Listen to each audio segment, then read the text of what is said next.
la Ligue 1 et certaines équipes ont commencé un peu à se rebeller face à la domination parisienne.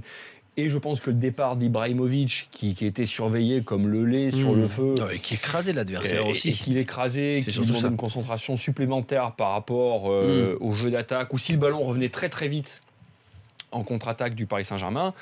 Là, je pense qu'ils prennent un peu plus de liberté et un peu plus de confiance. Donc, ça oblige un peu plus le Paris Saint-Germain à défendre. Et peut-être qu'il y a eu des déséquilibres en début de saison. Moi, en revanche, sur les dernières semaines, voire derniers mois du Paris Saint-Germain, je trouve qu'il y a un équilibre défensif qui est revenu par rapport à ce début de saison. Au début de saison, là, c'est clair, tu pouvais vraiment leur planter les banderilles.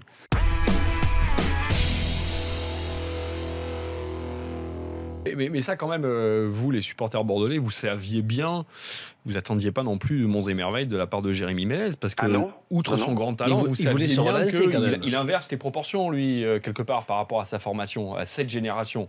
C'est 90% de talent, 10% de travail. Et ça ne peut pas marcher, ça ne peut faire que illusion. Et pourtant, beaucoup de talent, Jérémy François, Ménez. on pensait vraiment qu'il voulait se relancer en allant à Bordeaux, en amenant cette expérience. Je pense, Ali, pardon de te couper. Il a fait une très bonne première saison à Milan. Il a mis 14 buts, il a eu des problèmes au dos. Gros problème de dos pour la deuxième saison. Oui, mais ça n'a pas duré un mois. Ouais, mais on se disait quelque chose pendant la pub, toi et moi, sans trahir. C'est que quand ils vont à l'étranger, certains de nos joueurs, c'est clair. Ils bossent tout d'un coup, comme s'ils prenaient conscience qu'il y a une vraie concurrence.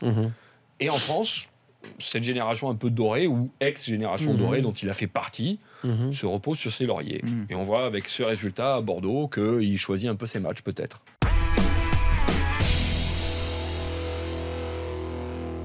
C'est le 40e match de la saison, le Monaco-Metz. C'est beaucoup. Non, mais il a quand même beaucoup tourné, c'est vrai, Jardim. Pratiquement tous les jours ont joué. On pense à Mbappé, là, qui joue un peu plus, surtout à l'approche des matchs voire de Coupe de Champions League. Enfin, les Bakayoko au milieu, les Mendy, ils jouent beaucoup. Sidibé se repose, Touré joue.